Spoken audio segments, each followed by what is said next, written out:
Today we're going to be making eggplant caponata, which is one of my favorite dishes to put out for a big antipasto spread. Anything eggplant, you've got me hooked. It's sweet, it's savory, it's tangy, and I think in Italian cooking, it's the perfect example of how you can take simple ingredients and transform them into an amazing dish. Now every family has their own way of making it, but today I'm going to show you how I make mine.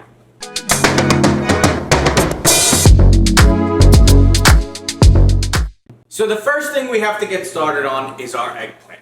This is the star of the show and one of the main components of the dish. I'm going to chop the ends off here, then slice down the middle, once again, and then just make some big cubes here.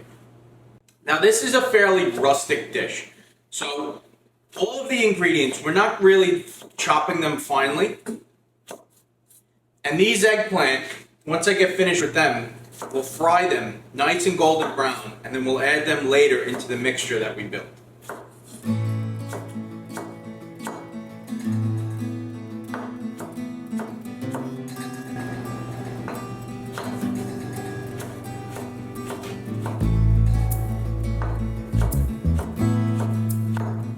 So I've got my eggplant all chopped up now, and now it's time to fry.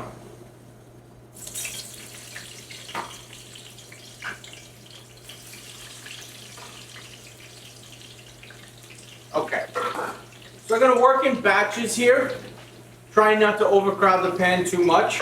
This is just a neutral oil that I've got to about 350 degrees, and we'll fry these until they're beautifully golden brown. So after a couple of minutes, look at this, beautifully perfect golden brown. I'm going to take these out and just drain them on a dish lined with some paper towels. And then we will get started working on our next batch.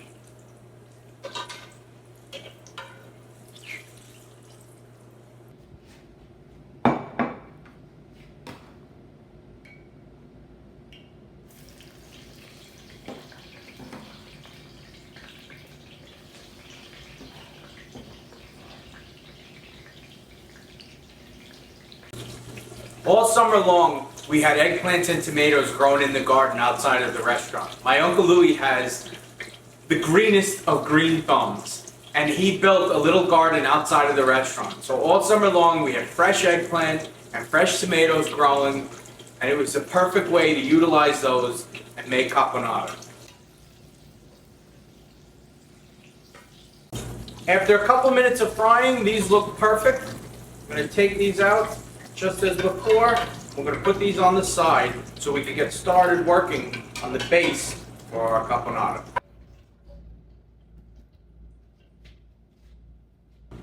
We are going to need an onion and celery to get things kicked off here. So this is a fairly big onion. I'm just going to cut this in half. And as I said before, very much of a rustic dish. So nothing really needs to be too finely chopped. So in our pan, we'll throw in a little bit of olive oil here. And then we'll just go in with our onion.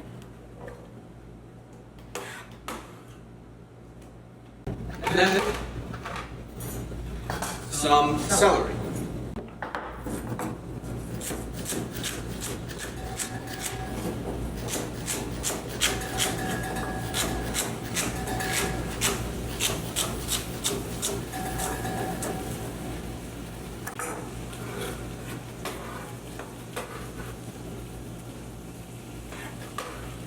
That goes in the pan there. We're just going to work to sweat these down, get them nice, soft, and translucent. So because of that, I'm not looking for any color. I'm going to add some salt now and a little bit of freshly ground pepper. We'll give these all a toss. So the salt here will obviously add flavor, but it will also draw out the moisture from the onions and the celery, really helping this become soft and translucent. We're not looking for any browning, just want to cook this down. So in the meantime, as I let this go, we'll start working on our tomatoes.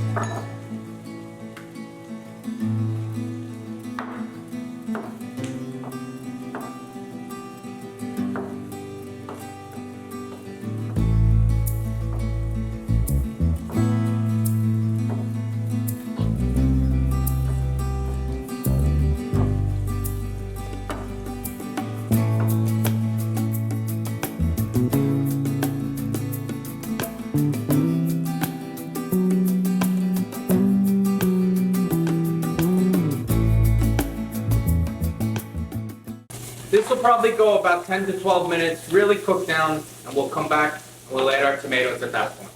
These are looking perfect. They've cooked down just to where I want them. And now we'll throw in our tomatoes.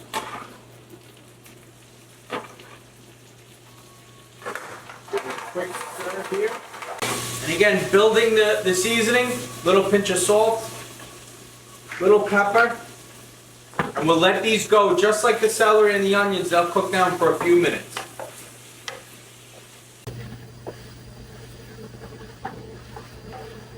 Okay, our tomatoes are looking good, and here we're going to add some other components to the dish to really build this out now. We've got some green olives here. I'll sprinkle these around. We've got some capers. And we've got some toasted pignoli nuts. We'll sprinkle those in. Give this a good toss. This looks beautiful. So now I'm going to drop down the heat, let it go low and slow for about another 20 minutes, and then we'll come back and we'll start working on our agrodolce. So after about 15 to 20 minutes, this is what it's going to look like. So we're almost there, but when you think of caponata, right, you think of the sweet and tangy part, and that's what we're going to start building now. So what I like to do though is build this with a little tomato paste. It's going to add really nice flavor and depth to the dish. So when you think of the sweetness now, we're going to add some sugar to this, and then some red wine vinegar. And that's going to be the tangy part, right? So agrodolce means sweet and sour. Sugars are sweet.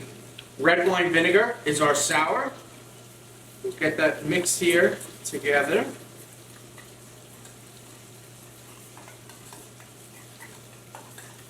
A little more vinegar.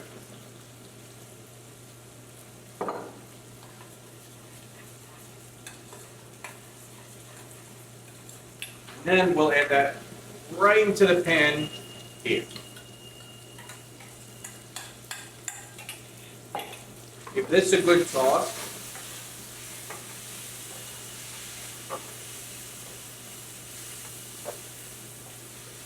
And we'll just let the tomato paste cook down and the vinegar kind of cook off. This will be for a couple minutes. Look at how beautifully this is coming together. I'm Napolitan, but even though this is a Sicilian dish, it's still one of my favorites. And now, time to add in our fried eggplant. Put all of that in. Give this a nice toss.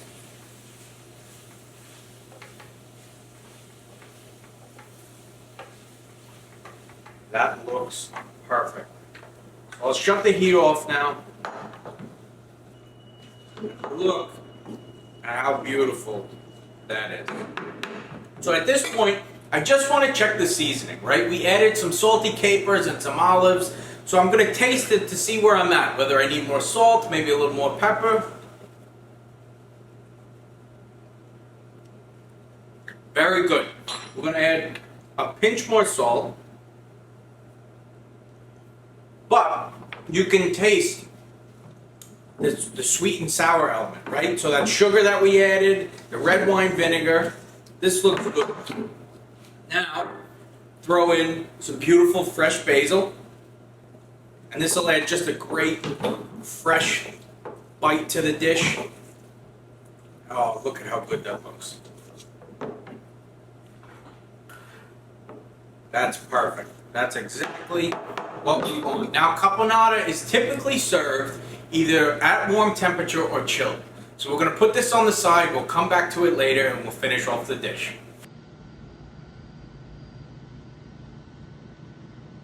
This has come to room temperature, and now I'm just going to put the finishing touches on it by drizzling a little bit more extra virgin olive oil here, and then topping it off with some more fresh basil.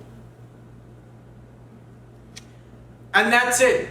My version of eggplant caponata. I love to serve this alongside some breadsticks, some Italian bread, flatbread, tarale, pretty much anything you got on hand you can throw out on the table. Put it right next to this, and everybody will love this. If you like this video or you like the recipe, make sure to subscribe and follow along for more classic Italian recipes.